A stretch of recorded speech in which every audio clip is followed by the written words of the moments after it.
सन 1600 में इंग्लैंड में स्थापित ईस्ट इंडिया कंपनी, जो कि 1757 तक मात्र एक व्यापारिक कंपनी दिख रही थी, ने न केवल भारत में अपने व्यापार का प्रसार किया, अपने प्रतिद्वंद्वियों को साइडलाइन किया, अपनी किलेबंद व्यापारिक केंद्र बनाए, बल्कि जैसे ही समय मिलता है 1757 में वह अपना वास्तविक इरादा जग जाहिर कर देती है।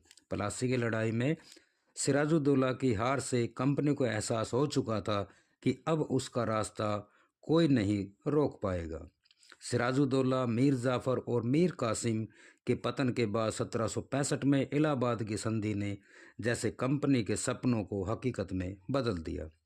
कंपनी जिसे 1757 में सिर्फ बंगाल में सफलता मिली थी, 1765 में पूरे बंगाल, बिहार, उड़ीसा की दीवानी अब उसे मिल चुकी थी। अब वह पूरी तरह से अपने शासन, प्रशासन, व्यापार को फैला सकती थी। साधारण भाषा में कह सकते हैं कि 1765 में भारतीय शोषण का एक और दौर शुरू हो चुका था, जिसमें राजा, व्यापारी, जमींदार, किसान सब का पतन होना निश्चित था। इसी विषय वस्तु से संबंधित है आज का हमारा पाठ, जिसका नाम है उपनिवेशवाद और देहात। आइए इस पाठ के पाठ्य पुस्तक आधारित महत्वपूर्ण प्रश्नों पर नज़र डालते हैं। उपनिवेशवाद किसे कहते हैं? जब किसी शक्तिशाली देश द्वारा किसी अन्य देश को आर्थिक रूप से गुलाम बना लिया जाता है, तो इस प्रक्रिया को उपनिवेशवाद कहते हैं। उपनिवेशवाद बढ़ाने के पीछे मुख्य कारण व्यापार वाणिज्य होता है। अगला प्रश्न, बंगाल का पहला गवर्नर जनरल कौन था? Answer, Warren Hastings. उपनिवेशवाद से संबंधित जानकारी हमें किन स्रोतों से मिलती है? आंसर, राजस्व अभिलेख, सर्वेक्षण, पत्र पत्रिका और यात्रियों के द्वारा छोड़े गए विवरणों से यह जानकारी मिलती है। उपनिवेशिक शासन खासतौर से भारत में सबसे पहले कहाँ स्थापित हुआ? आंसर, बंगाल में। बंगाल की पहली सार्वजनिक नीलामी कब और कहाँ हुई? 1797 में बर्दवान के राजा की भूसंपत्तियों की नीलामी हुई थी। स्थायी बंदोबस्त यानी कि इस्तमरारी बंदोबस्त कब व किसने लागू किया था? आंसर, 1793 में लॉर्ड कॉर्नवालिस ने। भूसंपत्तियों की नीलामी का नियम किस कानून के तहत बनाया गया?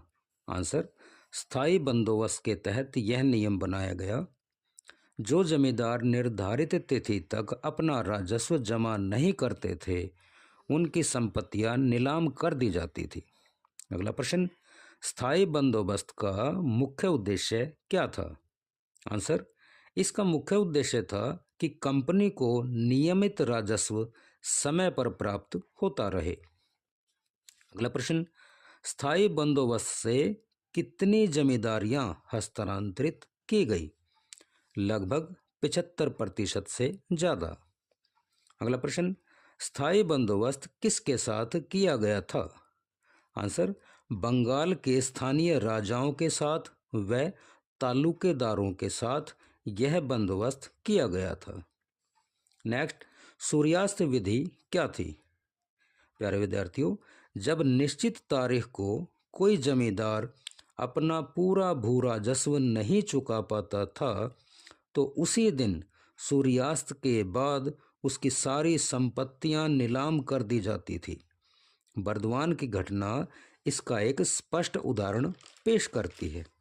अगला प्रश्न, जमींदारों को नियंत्रित करने के लिए कंपनी ने क्या उपाय किए?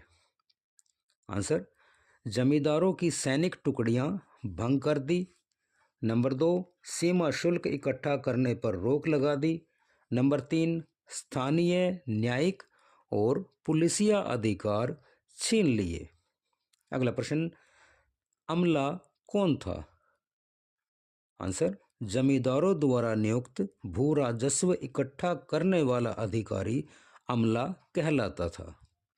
नेक्स्ट, जमींदारों के समस्त अधिकारों को किसे हस्तांतरित कर दिया गया? आंसर, कमिश्नर को।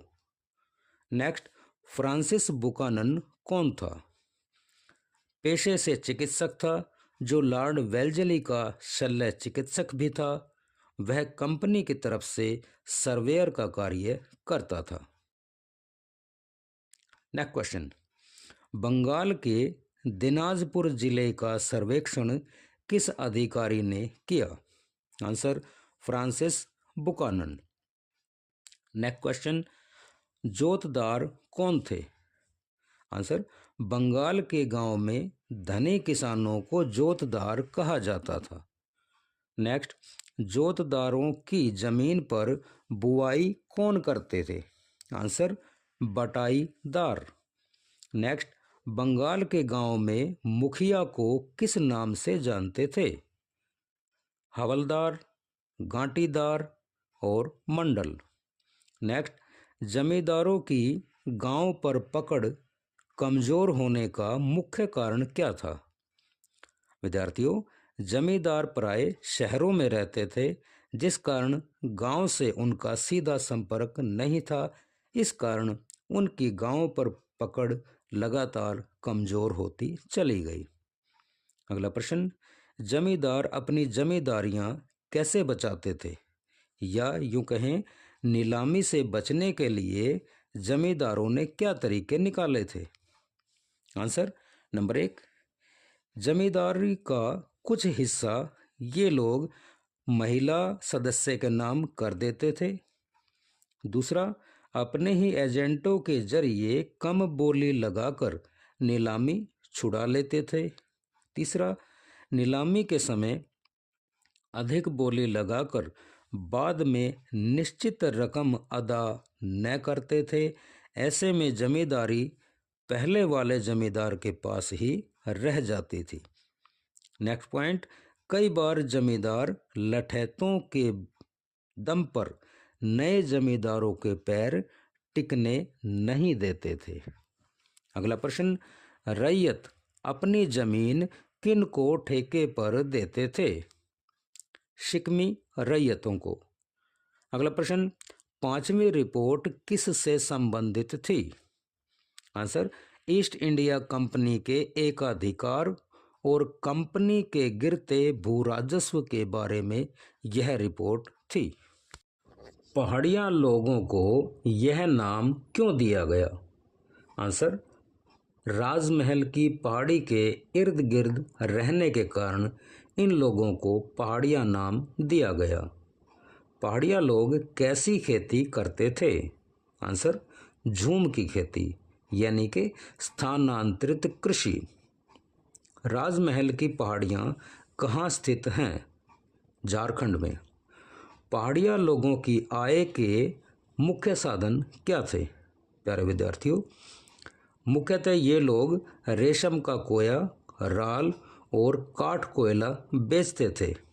इसके अलावा अभाव व अकाल की स्थिति में मैदानी इलाकों के किसानों पर हमला कर उनसे लूटपाट भी करते थे। इसके अलावा पहाड़ी इलाकों से गुजरने वाले व्यापारियों से सुरक्षा के बदले टैक्स वसूलते थे। नंबर 4, शांति बनाए रखने के लिए जमींदार भी इन्हें टैक्स देते थे। अगला प्रश्न, अगस्टस क्लीवलैंड कहाँ के कलेक्टर थे? भागलपुर के। भागलपुर में पहाड़िया मुखियाओं के साथ क्या समझौता किया गया? मुखिया लोग पहाड़ी लोगों को स्थायी कृषि के लिए तैयार करेंगे और हमला न करने को बाध्य करेंगे। बदले में मुखियाओं को वार्षिक भत्ता दिया जाना तय हुआ। नेक्स्ट क्वेश्चन, कुदाल से कौन खेती करते थे? पहाड़िया लोग। महलवाड़ी व्यवस्था कहाँ लागू की गई? प्यारे विद्यार्थियों, महलवाड़ी कर व्यवस्था पश्चिम भारत में विशेष तौर से राजस्थान में लागू की गई। इसके द्वारा पूरे महल यानी कि गांव को राजस्व के लिए उत्तरदायी घोषित किया गया, यानी कि पनिशमेंट मिलेगा तो पूरे गांव को। अगला प्रश्न, इलाहाबाद की संधि कब हुई? 1765 में।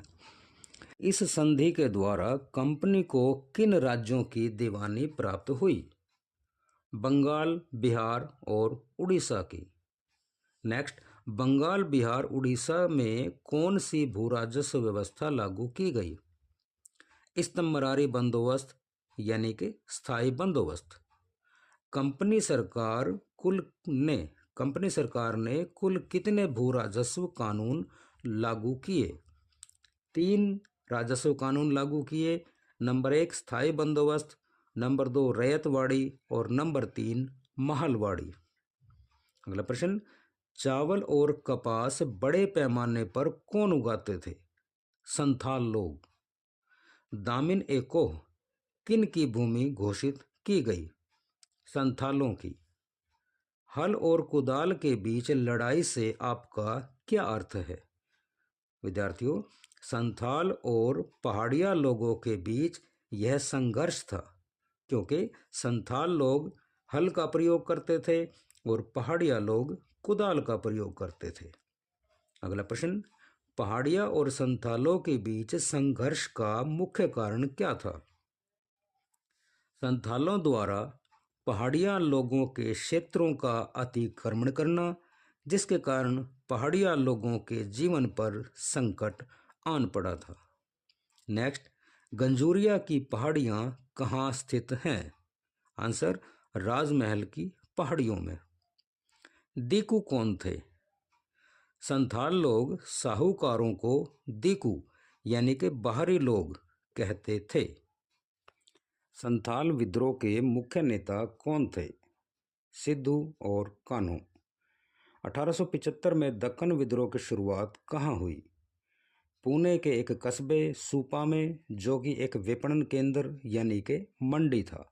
नेक्स्ट, संथालों को दामिन एकोह में बसाने को क्या प्रलोभन दिया गया? आंसर, संथालों को प्राप्त भूमि के बदले 10वें हिस्से के बराबर भूमि को साफ करना होगा व अगले 10 वर्षों तक इसकी जुताई भी करनी होगी।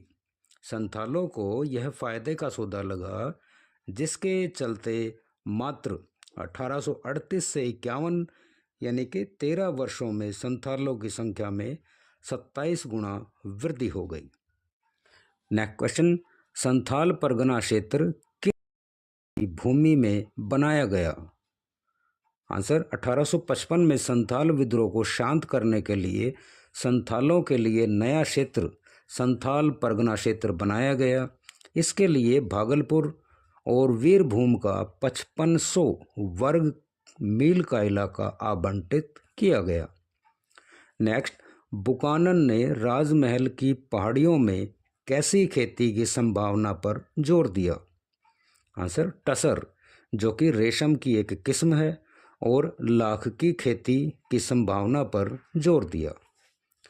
रैयत और साहूकार नामक शीर्षक की खबर किस अखबार में छपी थी? नेटिव ओपिनियन में यह खबर छपी थी, जिसमें दक्कन विद्रोह से संबंधित खबरें थी। संथालों के दमन की खबरें किस अखबार की सुर्खियां बनी थी? Illustrated London news. अधिशेष आय का विचार किसके सिद्धांत पर आधारित था? आंसर, अर्थशास्त्री डेविड रिकार्डो के सिद्धांत पर आधारित था। दक्कन दंगों में कितने गांव प्रभावित हुए? लगभग 30 से अधिक गांव इस दंगे की चपेट में आए। रैयतवाड़ी बंदोबस्त कितने वर्षों के लिए व किन के साथ लागू किया गया? विद्यार्थियों, 30 वर्षों के लिए यह बंदोबस्त लागू किया था। सीधे रैयत के साथ यानी कि किसानों के साथ यह बंदोबस्त किया गया था। बम्बई दक्कन में पहला राजस्व कब लागू किया गया? 1820 में, रैयतवाड़ी बंदोबस्त। अगला क्वेश्चन, बम्बई दक्कन में भयंकर अकाल कब पड़ा था?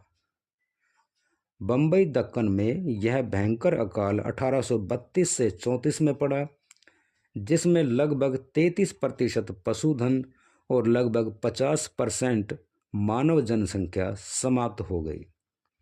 नेक्स्ट क्वेश्चन, ब्रिटेन में कपास आपूर्ति संघ की स्थापना कब की गई? 1857 में। अमेरिकी गृह युद्ध कब से कब तक चला? 1861 से 1865 तक।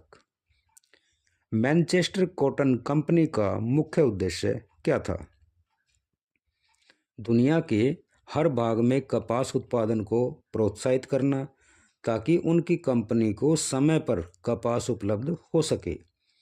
ऐसे में सबसे सुलभ देश था भारत। यहाँ कपास उत्पादन को हर संभव तरीके से प्रोत्साहित किया गया, लेकिन इसका फायदा किसानों तक बहुत कम या ना के बराबर पहुंचा। नेक्स्ट, अहमदनगर कलेक्टर के पास कहाँ के रैयतों के शोषण की शिकायत पहुंची? आंसर, मीर गांव के एक रैयत की शिकायत पहुंची जो कि करजत तालुका से संबंधित था। दक्कन दंगा आयोग ने ऋणदाताओं से संबंधित क्या सूचनाएं दी हैं? धारणा यह थी कि सामान्यतया ब्याज मूलधन से अधिक नहीं हो सकता, लेकिन यहाँ तो 100 रुपये के मूलधन पर 2000 रुपये से अधिक ब्याज वसूला जा रहा था, जो कि दंगा होने का एक बड़ा कारण था। अगला प्रश्न, रैयतों के शोषण को रोकने के लिए ब्रिटिश सरकार ने क्या उपाय किए? आंसर, 1859 का परिसीमन कानून बनाया गया, जिसके चलते यह निश्चित किया गया कि रैयत और ऋणदाता के बीच हस्तांतरित ऋण पत्र केवल 3 साल के लिए ही मान्य होगा। नेक्स्ट क्वेश्चन, दक्कन दंगा आयोग की रिपोर्ट ब्रिटिश संसद में कब पेश की गई? 1878 में।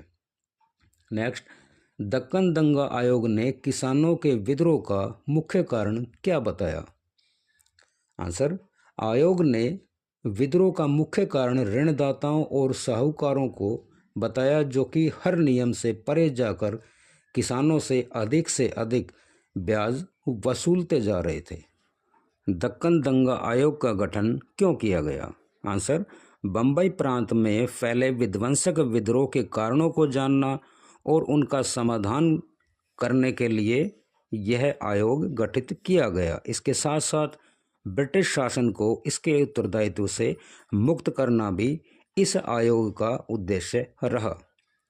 तो इसी के साथ समाप्त होता है आज का वीडियो। मिलते हैं नेक्स्ट वीडियो में, तब तक कीप सब्सक्राइबिंग। Thank you.